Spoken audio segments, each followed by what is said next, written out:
Mi papá vino en el 1927, no me acuerdo exactamente el mes, con 15 años, solo.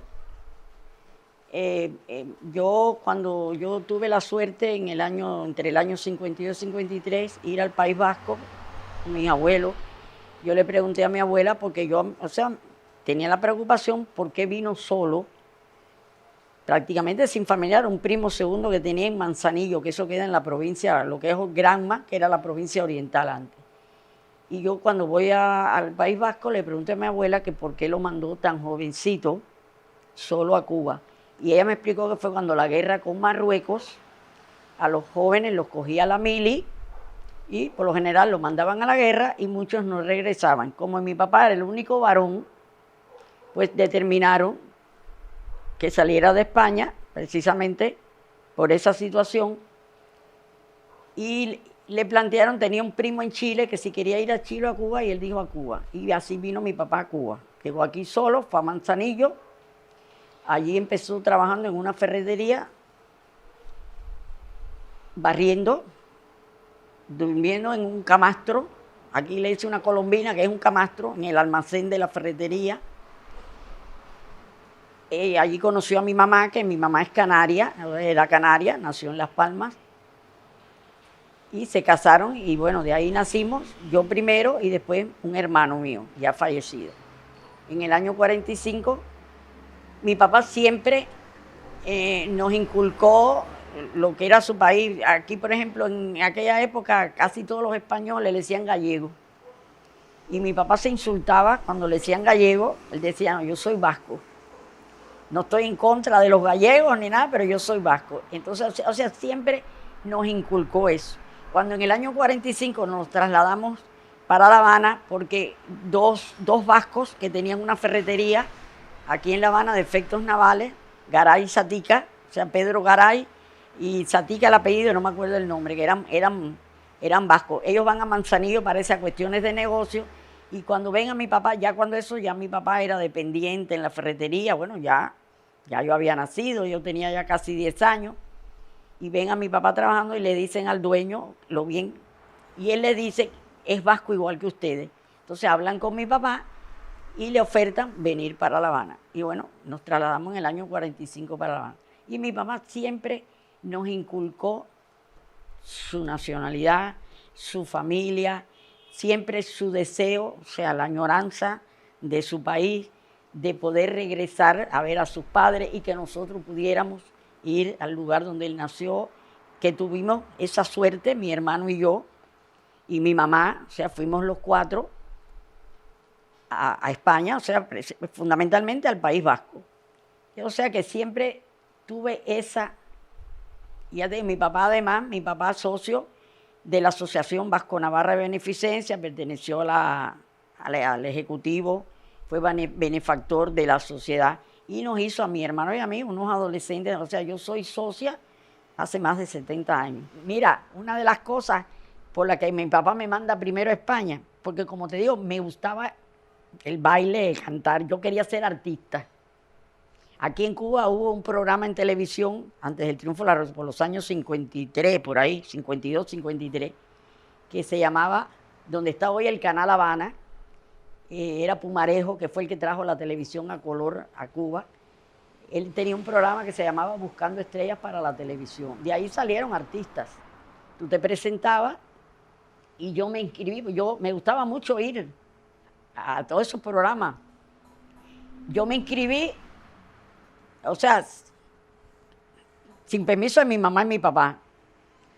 Yo me inscribí y como al mes llega el sobre citándome para presentarme en el programa. Y me presenté, yo iba a cantar, porque además, ya digo, mi papá tenor de voz, ya no, pero yo tenía también buena voz. Y yo me iba a presentar cantando español, un paso doble. Pero además yo bailaba, porque aprendí un poco de baile español. Y era un pianista, un músico famoso aquí, que era el director, el que te grababa. Entonces, claro, cuando tú empiezas, la voz te tiembla. Y él me dice, ¿por qué no te presentas bailando primero? Porque claro, cuando te veas delante de las cámaras, te vas a poner nerviosa. Y me presenté bailando. que bailé una jota aragonesa y gané el primer premio ese día. Y como al mes llega otro sobre ya citándome, porque ya los ganadores ya después iban como invitados. Ya, o sea, ya de ahí tú podías. Y mi papá, cuando llegó esa carta, nosotros vivíamos en los altos de la ferretería donde trabajaba mi papá, toda la correspondencia se la dejaban a él. Cuando ve el sobre él de la televisión, él lo abrió y vio que me estaban, ahí se enteró que yo me había presentado, que yo había ganado. Y entonces ahí dijo, no, artista no. Aquí ya antes había una época que sí, los artistas, o sea, esos tabú que había, y de ninguna manera, y entonces por eso me manda para España.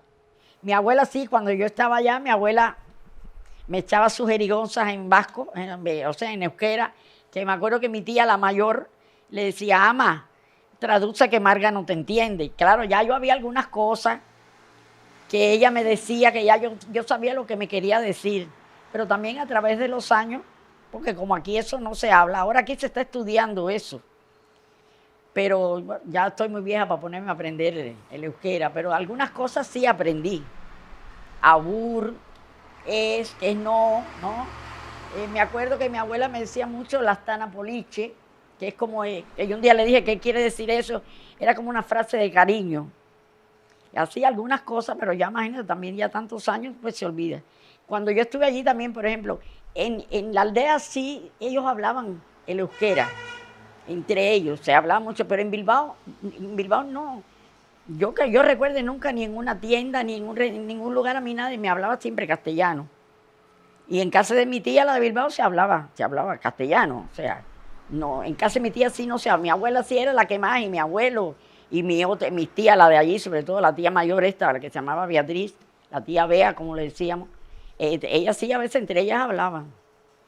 Bueno, mi abuela lo que trabajaba la huerta que ella tenía suya, que de ahí se abastecía todo lo que relacionado con la huerta, criaba su cerdo todos los años. Mi abuelo era el juez de paz del pueblo, de Lemonis. Yo te conté también, en la casa de mis abuelos estaba lo que era el teléfono que había en el pueblo, que yo a veces salía a llevar como los telegramas, los recados. Y mi abuelo lo que trabajaba, él pintaba caseríos, o sea, él salía todas las mañanas, él trabajaba fuera de la casa. Y mi abuela, pues sí, era la que trabajaba en la casa, llevaba su huerta, ya, todas esas cosas. Pero de la familia de mi abuelo, claro, ya cuando yo estuve, ya mi abuelo era mayor, mi abuelo fue marino, fue capitán de un barco. Primos hermanos de mi papá, o sea, la familia de mi papá, yo creo que mi papá fue el único que no fue marino, casi todos. Tenía 2 primos hermanos de mi papá que vivían en Arminza, no sé si estarán fallecidos. Eran capitanes de los barcos que iban a Terranova a pescar bacalao, que se metían 6 meses en el mar por Terranova pescando bacalao. Fernando y Juan Luis, o Laeta era el apellido de ellos, porque la madre de ellos era hermana de mi abuela. O sea, en la familia de mi papá, menos mi papá, todos fueron marinos. Pero yo me acuerdo, por ejemplo, mi abuela me hacía patatas en salsa verde. Es una comida muy sencilla, pero muy rápida. Y yo se la enseñé a hacer a mi hija también. El lapicoco, o sea, que es el potaje. Y así, algunas cosas sí. Antes se hacía el bacalao a la vizcaína también. Lo que pasa es que ahora bacalao aquí ya tú no consigues. Pero bueno, en mi casa sí se comían esas cosas. Nosotros antes también, aquí, bueno, existe todavía el Centro Vasco, un restaurante, pero eso lo que lo hicieron eran vascos. Nosotros casi todos los domingos íbamos a almorzar allí al Centro Vasco, a comer comida vasca. Inclusive allí mi hermano, mi abuela nos hacía los pimientos fritos, que a mí me encantaban, y a mi hermano. Y cuando llegábamos al Centro Vasco, ellos también lo han comido, mis hijos, porque también se lo hemos ido pasando. Y cuando llegamos al Centro Vasco, mi hermano primero decía, una fuente de pimientos fritos que los traían de Bilbao, los pimientos aquellos largos. Pues mi abuela me lo hacía mucho. Así, sí, que recuerdo muchas cosas. Lo que pasa es que ahora aquí a veces tú no puedes hacer otra cosa. Allí toda la comida era con aceite de oliva. Por ejemplo, un huevo frito con aceite de oliva, la primera vez que lo comí. Porque aquí, sí, en aquella época había el aceite de oliva, pero Ese lo usaban más bien para ensalada, pero allí todo lo hacen, por lo menos en aquella época.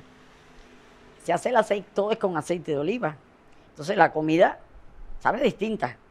Hoy en día, una botellita de aceite de oliva aquí te cuesta, yo no la puedo comprar. ¿Tú entiendes? Sí, pero ya hay cosas que aunque tú quieras, pero sí, algunas cosas yo sí las sigo haciendo dentro de las posibilidades que tengo, yo las sigo haciendo, porque ya te digo, tengo ese privilegio y le doy gracias a Dios por mantener esa memoria todavía. Algunas cosas se me pueden ir, ¿no? Pero sí, ya te digo, lo tengo todo tan grabado. Yo digo que a mí me sueltan hoy en la Gran Vía de Bilbao y yo no me pierdo.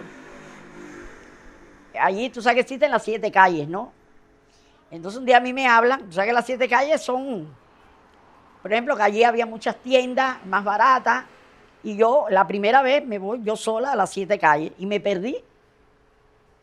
Cuando vine a ver, no sabía cómo salir, veo a un señor y le digo, por favor, que yo soy cubana, que estaba perdida. El señor me enseñó, yo me iba todos los días después que yo almorzaba, o sea, lo que ustedes le llaman la comida, yo me iba a las 7 calles y yo me la aprendí. Yo atravesaba la ría, ahí por donde está el Teatro Arenal. Mira si me recuerdo. Ahí yo cruzaba y yo iba todas las tardes y yo me aprendí, ya yo no me perdía en las 7 calles. Nosotros llegamos a tener una situación económica, el triunfo de la revolución, pues al intervenir, pues ya se perdió todo. Mi mamá y mi papá pensaron irse y nos reunieron, a mi hermano con su mujer, a mí con mi marido, ya estábamos casados los dos, y nos plantearon, o sea que ellos,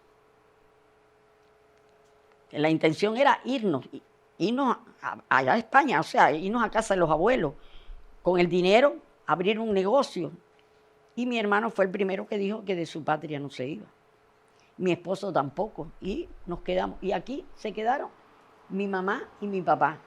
Que por eso yo te digo que los tengo en un altar, porque no se me olvidan nunca las palabras de mi padre, cuando ya yo le digo, mira papá, yo no tampoco, o sea, ni mi hermano quiere, yo no me puedo porque mi esposo tampoco. Mi esposo no me dejaba ir con mis hijos. Ya yo tenía mis 2 hijos, la hembra de 5 años y el varón recién nacido. Y mi papá dijo, bueno, si ustedes no se van, nosotros no nos vamos. Donde estén ustedes, vamos a estar nosotros. Si ustedes triunfan, nosotros triunfamos. Si ustedes pasan hambre, nosotros pasamos hambre. O sea, siempre con nosotros. Después que triunfa la revolución, había quien iba a la iglesia. O sea, no se cerraron las iglesias.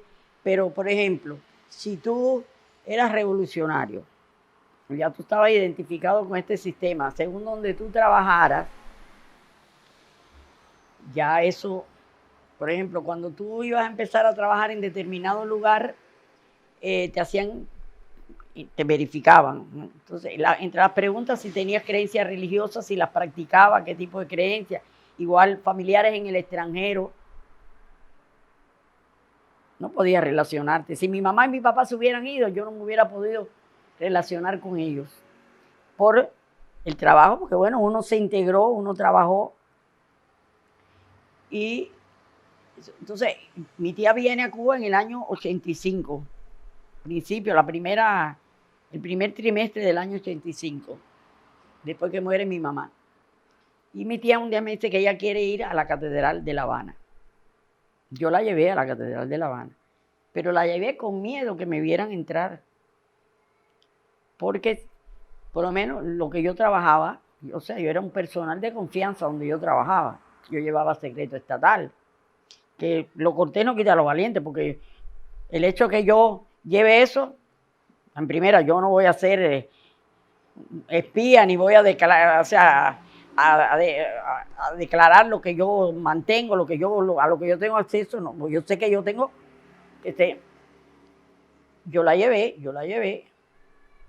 El carro en que fui, lo dejé parqueado lejos. Y yo entré, yo la llevé a la catedral. Pero yo te digo, entré con miedo. Porque yo digo, si me ve alguien de mi centro de trabajo, alguien que me conoce, del barrio, porque en el mismo barrio te vigilaban. Entonces, o sea, se vivieron todas esas situaciones. Esa fue la realidad.